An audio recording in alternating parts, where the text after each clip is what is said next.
2025-এ তোমরা যারা উচ্চ মাধ্যমিক পরীক্ষা দিয়েছিলে তোমাদের জন্য আজকের উপস্থাপনায় যে বিশেষ আপডেটটা নিয়ে চলে এসেছি সেটা কতটা খুশির নাকি হতাশার সে বিষয়ে আমি নির্দিষ্টভাবে কোনো মন্তব্য করতে চাইছি না। সম্পূর্ণ উপস্থাপনা তোমরা দেখে নাও, বুঝে নাও এবং তারপরে কমেন্ট বক্সে এসে তোমরা জানিও যে এটা ঠিক কি ধরনের উপস্থাপনা বলে তোমরা মনে করছো। মানে এই আপডেটটা তোমাদের কাছে ভীষণ খুশির বার্তা বয়ে নিয়ে এলো নাকি হতাশার বার্তা বয়ে নিয়ে এলো। আজকের আপডেটে তোমাদের যে বিষয়বস্তু নিয়ে আলোচনা করব সেটা তোমরা থাম্বনেল দেখে হয়তো বুঝে গেছো। তারপরেও একটু বলে দিই, তোমাদের উচ্চ মাধ্যমিক পরীক্ষা এই 2025-এই শেষ হয়েছে এবং তারই চূড়ান্ত ফলাফল মাত্র কিছুদিন আগেই প্রকাশ হয়ে গেছে।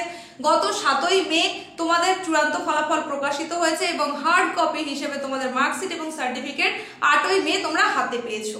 আর এই ফলাফলে সন্তুষ্ট না থাকলে তাদের জন্যই একটা উচ্চ মাধ্যমিক শিক্ষা সংসদের তরফ থেকে অর্থাৎ বোর্ডের তরফ থেকে বিশেষ ব্যবস্থাপনা ছিল পিপিএস এবং পিপিআর করার জন্য, অর্থাৎ পোস্ট পাবলিকেশন স্ক্রুটিনি এবং পোস্ট পাবলিকেশন রিভিউ এর জন্য সুযোগ কিন্তু ছিল।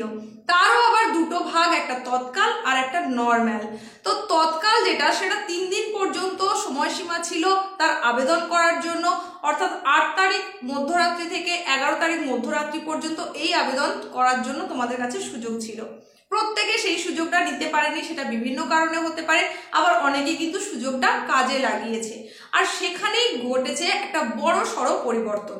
সংসদের তরফ থেকে জানিয়ে দেওয়া হয়েছিল যে 11ই মে তৎকাল পিপিএস পিপিআর এর যে লাস্ট ডেট তার 1 সপ্তাহের মধ্যে রেজাল্ট পাবলিক করে দেওয়া হবে। তো সেই হিসাবে মূলত 18 তারিখ নাগাদ রেজাল্ট আসার কথা, কিন্তু 15 তারিখেই এই রেজাল্ট এসে গেছে এবং সেখানে যে বিরাট রকমের পরিবর্তন দেখা দিয়েছে সেটাই তোমাদেরকে আমি জিজ্ঞেস করছি যে এটা কি তোমাদের কাছে আনন্দের বার্তা বয়ে নিয়ে এলো নাকি হতাশার বার্তা বয়ে নিয়ে এলো। দেখো, এখানে দেখা যাচ্ছে যে এই তৎকাল পিপিএস এবং তৎকাল পিপিআর এর রেজাল্টে দেখা যাচ্ছে 30-এরও বেশি পর্যন্ত নাম্বার বেড়েছে এবং সেটা কিন্তু একজন স্টুডেন্টের জন্য হয়েছে এমন নয়, অন্তত প্রায় 20 জনের নম্বর বেড়েছে 30-এরও বেশি।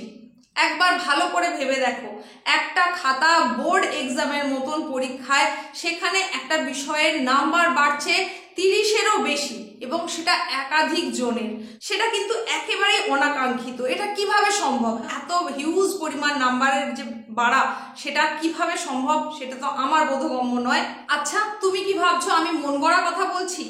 একেবারেই না। একটা বহুল প্রচলিত জনপ্রিয় মাধ্যমের ক্ষেত্র থেকেই কিন্তু আমি তোমাদেরকে বলছি, একেবারে তাদের যে আপডেট তথ্যটা সেটা আমি তোমাদেরকে তুলে ধরছি এবং সেই অনুযায়ী সমস্ত আপডেটটা দিয়ে দিচ্ছি এবং তুমি সেই আপডেটটা শোনার পরে ভীষণভাবে চমকিত হবে যে এটাও সম্ভব। চলতি বছরে অর্থাৎ এই 2025-এ তোমাদের মোট পরীক্ষার্থী রেগুলার হিসেবে মোট পরীক্ষার্থীর সংখ্যাটা ছিল প্রায় 5.5 লাখের মতো। এইবার সেখানে রেজাল্ট পাবলিক হয়ে গেল। তারপরে কিন্তু তোমরা অনেকেই বিভিন্ন ভিডিওতে কমেন্টে এসে জানিয়েছিলে যে এই নম্বরটা আশা করেছিলাম এই পেয়েছি, এই সাবজেক্টের জন্য যে নম্বরটা আশা করেছি তার থেকে অনেক কম নম্বর এসেছে, এরকম নানান জন কিন্তু তোমরা বলেছিলে। সেই জায়গায় আমি পিপিএস পিপিআর এর কথা তোমাদেরকে সাজেস্ট করেছিলাম এবং সেখানে বলেও ছিলাম যে এখানে কিন্তু অনেকটা পরিমাণ নাম্বার বাড়তে পারে।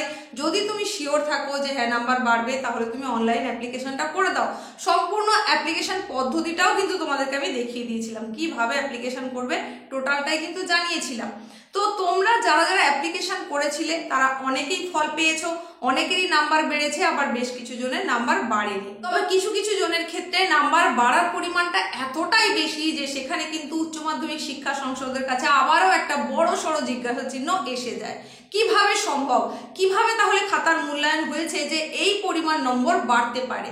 দেখো, খাতা দেখার ক্ষেত্রে কিছু জায়গায় হয়তো মিস্টেক হতে পারে, সেখানে 2, 3, 4, 5 পর্যন্ত ধরে নেওয়া গেল যে বাড়লো, সেখানে 10 নয়, 15 নয়, 20 নয়, 30 নম্বর বাড়া। এই ফলাফল দেখলে কি এই প্রশ্ন মনে আসবে না যে খাতাটা তাহলে প্রথমে কিভাবে মূল্যায়ন করা হয়েছিল, মূল্যায়ন পদ্ধতিটা তাহলে ঠিক কেমন হয়েছিল যে এই পরিমাণে নাম্বার বাড়ছে? নাম্বারটা বাড়ার হার ঠিক কি রকম সেটা তোমাদেরকে পরিষ্কারভাবে বোঝানোর জন্য আমি একটা বোর্ড ওয়ার্ক করে তোমাদের দেখিয়ে দিই যে ঠিক এই তৎকাল পিপিএস পিপিআর এ কি রকম পরিবর্তন হয়েছে। দেখো, তোমাদের বোঝার সুবিধার জন্য আমি এখানে কিছু ডাটা তুলে ধরেছি। দেখো, উচ্চ মাধ্যমিক 2025 তৎকাল পিপিএস পিপিআর রেজাল্ট, সেই রেজাল্টে কি পরিবর্তন হচ্ছে এবার দেখো। 1 নম্বর থেকে অন্তত 20 নম্বর পর্যন্ত বৃদ্ধি হয়েছে 98 জনের, 21 থেকে 30 নম্বর বেড়েছে 12 জনের, আবার 31-এরও বেশি নম্বর পেয়েছে 20 জন। মানে কি হারে নম্বর বেড়েছে তাহলে তুমি একবার ভাবো। মোট তোমরা পরীক্ষা দিয়েছিলে 5.5 লাখ, সবাই অ্যাপ্লিকেশন করেছিল এমন কিন্তু নয়। অ্যাপ্লিকেশন কতজন করেছে সেটাও তোমাদের দেখিয়ে দিচ্ছি। দেখো, পিপিআর এর জন্য আবেদন করেছিল 6101 জন, পিপিআর এর জন্য আবেদন করেছিল, সেখানে নাম্বারের পরিবর্তন হয়েছে 1602 জনের। আর পিপিএস এর জন্য অ্যাপ্লিকেশন করেছে দেখো 5454 জন, 5454 জন আবেদন করেছিল, সেখানে পরিবর্তন হয়েছে 1087 জনের, 2689 জনের নম্বর বেড়েছে। মানে পিপিআর করে বেড়েছে 1602 জন আর পিপিএস করে বেড়েছে 1087 জন, এই মিলিয়ে মোট 2689 জনের নম্বর বেড়েছে এই তৎকাল পিপিএস পিপিআর অ্যাপ্লিকেশনের মাধ্যমে। 2025-এ যে চূড়ান্ত ফলাফল প্রকাশ হয়েছিল সেখানে মেধা তালিকায় প্রথম 10-এ ছিল 72 জন, সেটা আমি তোমাদেরকে কিন্তু একটা ভিডিওর মাধ্যমে জানিয়েছি। 72 জন প্রথম 10 জনের মধ্যে স্থান দখল করেছিল। এই মেধা তালিকাতেও কিন্তু পরিবর্তন সাধন হয়েছে।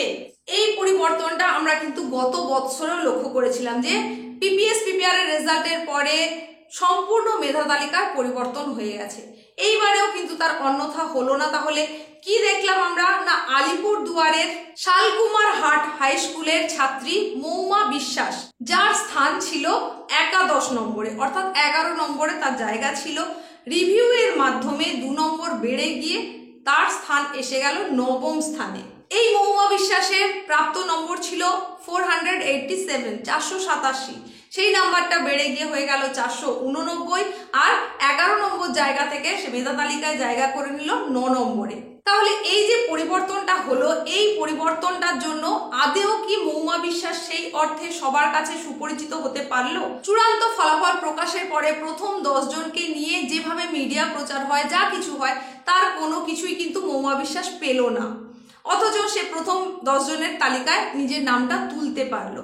তো প্রত্যেকে কিন্তু আবেদন করেছে এরকম নয়, বহুজনেই আবেদন করতে পারেনি। তার কারণ তৎকাল পিপিএস পিপিআর এর জন্য কিন্তু একটা হিউজ অ্যামাউন্ট ধার্য করা হয়েছে। পিপিএস এর জন্য প্রতি বিষয় 600 টাকা, পিপিআর এর জন্য প্রতি বিষয় 800 টাকা। এটা কিন্তু সবার ক্যাপাবিলিটি সেরকম নেই যে সবাই সেটা বেয়ার করতে পারবে। তাহলে সবাই যদি আবেদন করতো তাহলে কি পরিবর্তনের হারটা আরো বাড়তো? প্রশ্ন কিন্তু এসেই যায়। আর এই মূল্যায়নের ওপরেও কিন্তু বড় সড়ো একটা জিজ্ঞাসা চিহ্ন এসেই যায়। তৎকালের রেজাল্ট কি হয়েছে সেটা তো তোমাদেরকে জানিয়ে দিলাম। তো তোমাদের যে নর্মাল পিপিএস নর্মাল পিপিআর তার আবেদন পদ্ধতি কিন্তু এখনো দিন শেষ হয়ে যায়নি।